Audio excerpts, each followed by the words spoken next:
안녕하세요. 출근길 3분노동법 전경국노무사입니다. 일반적으로 사업주는 사업장의 최고관리자로 사업주의 지시행위는 대부분 업무와 관련된 것으로 판단하고, 그 결과 사업주의 지시를 이행하는 것은 사업장 내에서 하는 것이든 사업장 밖에서 하는 것이든 모두 업무 관련성을 인정하는 것으로 해석해서 그 과정에서 발생한 사고는 당연히 산업재해가 해당되는 것으로 판단할 수 있을 것입니다.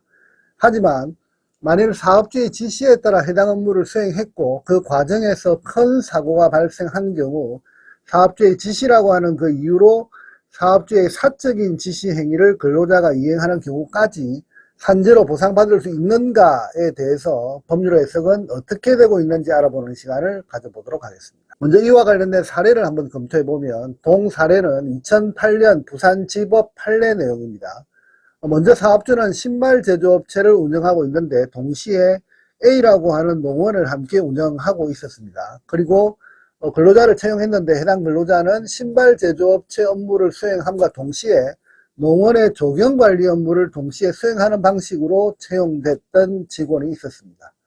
그리고 어느 날 사업주는 총무차장을 통해서 해당 근로자를 수요일 날 사업주의 선산 가족묘에 가서 나무정리 작업을 하도록 지시했고, 사업주는 어차피 조경 업무를 위해서 채용한 직원이었기 때문에 가족 선산의 나무 정리 작업도 시켜야겠다고 판단하고 선산의 작업을 시켰으나 그 과정에서 큰 사고가 발생한 사건입니다. 동사건에 대해서 사업주의 주장 내용을 살펴보면, 이런 상황에서 발생한 사고에 대하여 사업주는 해당 근로자의 채용 목적에 조경 업무를 시키는 것도 분명히 포함되어져 있는 상태였기 때문에 선산의 가족묘 주변의 나무 정리 작업을 시킨 행위는 정상적인 사업주의 지시행위에 따른 것이고, 사업주의 지시행위를 이행하던 중 발생한 사고는 산재 처리가 되어야 한다고 그렇게 근로복지공단에 주장을 했습니다. 이와 같은 사업주의 주장 내용에 대해서 여러분의 생각은 어떻습니까? 사업주의 지시를 이행하던 중 발생한 사고, 특히 이번 사고의 경우에는 특별한 불법 행위를 이행한 사항은 전혀 아니었고 근로자의 행위도 사업주의 구체적이고 명시적인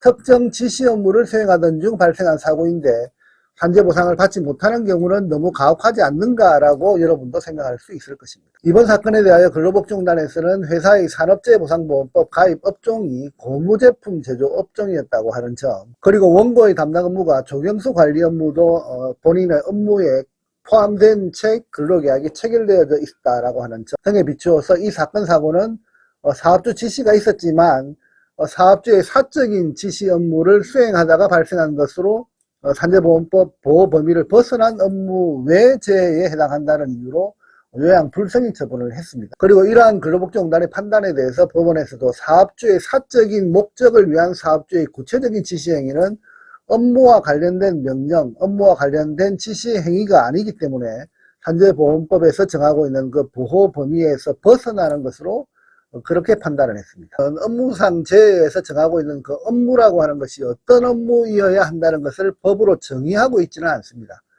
하지만 근로복지공단에서는 사업주에게 종속되어 있는 근로자가 사업주의 지시를 거부하기는 현실적으로 어려울 것으로 추정되나 산재보험의 대상이 되는 업무는 산재보험의 적용 대상이 되는 사업과 연관이 있는 경우이어야 한다라고 정하고 있습니다. 따라서 사업주 개인의 사적인 목적을 위한 지시에 따른 행위 중 발생한 사고는 업무상 사고로 인정할 수 없다라고 그렇게 정의하고 있습니다. 따라서 동해석에 의하면 사업주의 사적인 지시 행위는 산재보험법상 보호하는 업무 영역 범위 밖에 있다는 것이 명확하게 법원의 판례를 통해서 확인되고 있습니다. 이러한 내용에 대해서 대법원 판례 내용에서도 업무에 대한 개념을 명확히 정의하고 있는 것이 확인되고 있습니다. 대법원 선고 2004두 282 판결은 명시적으로 산업재해보상보험법의 대상이 되는 업무가 무엇인지 판시하고 있는데, 근로자가 개인 사업주에게 고용되어 있어서 그가 담당하는 업무가 사업주의 명령에 따라서 본래의 업무 범위를 벗어나는 경우가 있다 하더라도 산업재해보상보험법의 대상이 되는 업무는 사회통념상 산업재해보상보험에 가입되어져 있는 사업의 업무와 연관이 있다고 볼 만한 경우이어야 한다라고 정하고 있습니다. 따라서 산재보험법이 적용되기 위해서는 산재보험이 가입되어져 있는 사업의 업무와 연관이 있는 업무를 지시했을 경우에 사업주의 지시를 이행한 그 행위가 사고가 발생했을 경우에 보호받는 보호 범위 안에 들어간다, 이렇게 대법원도 명확히 판시를 하고 있습니다. 사업주가 비록 사업장을 지감독하는 총책임자라 하더라도 사업주의 지시행위가 산재보험에서 보호하고 있는, 그리고 산재보험 가입 당시 약정되어져 있는 업종의 영역의 범위 내에서 행하는 그 지시를 보호하는 것이지, 사업주의 사적인 영역에 사업주 지시를 보호하고 있는 것은 아니라고 하는 점을 잘 체크하셔야 할 것입니다. 불법적인 지시는 당연히 산재보험에서 보호하는 그 보호 영역을 벗어나고 있는 그 지시행위다라고 볼 수 있겠지만, 불법은 아니지만 사업주의 사적인 이익을 챙기기 위한 그 행위까지도 산재보험은 보호하지 않는다고 하는 점, 어떻게 보면 너무나 당연한 논리지만 어떻게 보면 자칫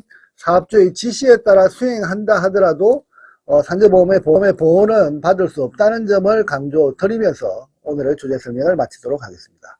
감사합니다.